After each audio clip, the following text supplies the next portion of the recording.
மக்களே, நான் தான் உங்கள் ஆக்ட்ரோலர். ஆக்சுவலாக நம்ம ஒரு மைக் வாங்கிட்டு வீடியோ போடலான்னு சொல்லிட்டு தான் இவ்வளோ நாள் நான் வீடியோவை அப்லோட் பண்ணாமல் இருந்தேன். கடைசியில் பார்த்தா மைக் வந்துருச்சு. அந்த அன்பாக்ஸ் வீடியோ போட்டால் அதுக்கு செம்ம ரெஸ்பான்ஸு, 400 வியூஸ் கிட்ட வந்துருச்சு. ஸோ இதான் நான் வாங்கின மைக்கு, பார்த்துக்கோங்க. பார்த்துட்டிங்களா? ஆக்சுவலாக இந்த மைக்கு என்ன ப்ராப்ளம்னா, இப்போ ஏன் அந்த மைக்கு போடாமல் பேசின்னு இருக்குன்னா, இந்த மைக்கு வேறு யாரோ ஒருத்தவங்க ரிட்டன் போட்டாங்க ஒர்க் ஆகலன்னு சொல்லி. அந்த ரிட்டன் பாக்ஸே நமக்கு டெலிவரி பண்ணிட்டாங்க ஃப்ளிப்கார்ட். ஏயா இந்த மாதிரிலாம் பண்ணுறீங்க? கிட்டத்தட்ட ஒரு 2 வீக்ஸாக இந்த மைக் வந்துருட்டும், மைக் வந்ததுக்கப்புறம் கிளியர் ஆடியோட நம்ம வீடியோ போடலான்னு சொல்லி ஈகர்லியாக வெயிட் பண்ணிட்டு இருந்தேன். கடைசியில் மைக்கு அந்த வீடியோ நல்லா வியூஸ் போச்சே தவிர எனக்கு இது பயன்படவே இல்லை. திரும்ப ரிட்டன் போட்டேன்.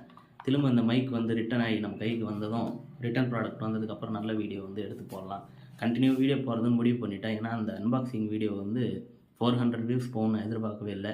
அந்த வியூவர்ஸ் எல்லாருக்கும் நான் தேங்க்ஸ் சொல்லியிருக்கேன், கடமைப்பட்டிருக்கேன். இதனால் எனக்கு என்ன தெரியுதுன்னா, நம்ம விடாமுயற்சியாக ஒன்று பண்ணிட்டு இருக்கிறப்ப நமக்கு அதுக்கான பலன் கண்டிப்பாக கிடைக்கும். செயலை செய், பலனை எதிர்பாராதே. அந்த பழமொழிக்கு உரித்தானது என்னோடய யூடியூப் சேனலில் நான் போட்ட ஒரு வீடியோ வியூஸ் அதிகமாக போகிறப்ப எனக்கு வாழ்க்கையில் புரிய வருது.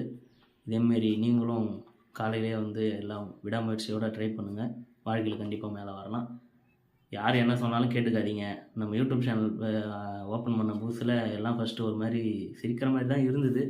பட் பார்க்குற நிறைய பேர் நம்ம நலம் விரும்பிகள் எல்லாம் சூப்பராக இருக்குது, விட்டுறாத, பண்ணு, கண்டினியூ பண்ணு, வீடியோ போடுறதை நிறுத்திடாத, இன்ஸ்ட்ரக்ஷன்லாம் கொடுத்தாங்க. இந்த மாதிரி கொஞ்சம் பின்னாடி பேக்ரவுண்டு பிளாக்காக இருக்குது, அந்த மேலே கொஞ்சம் ஹைட்டாக தூக்கி வச்சுக்கோ அப்படின்னு சொல்லி அவங்க எல்லாருக்கும் நன்றி சொல்கிறேன். ஒரு சில பேர் ஆச்சரியமாக பார்த்தாங்க. எனக்கு இன்னும் ஏதோ பெரிய யூடியூபர் ஆகிட்டோம் போல இருக்குது, நம்ம அந்தளவுக்கு நம்மக்கிட்ட அந்த ரெஸ்பான்ஸ் வருது நம்ம சர்க்கிளர்கிட்டன்ற மாரி ஆகிப்போச்சு. என்ன சப்ஸ்கிரைபர் தான் அதிகமாக வரல, வியூவர்ஸ் வந்த அளவுக்கு. சீக்கிரம் எல்லோரும் என்னோடய சேனலை சப்ஸ்கிரைப் பண்ணுங்கள், லைக் பண்ணுங்கள், கமெண்ட் பண்ணுங்கள், ஷேர் பண்ணுங்கள். பாய்.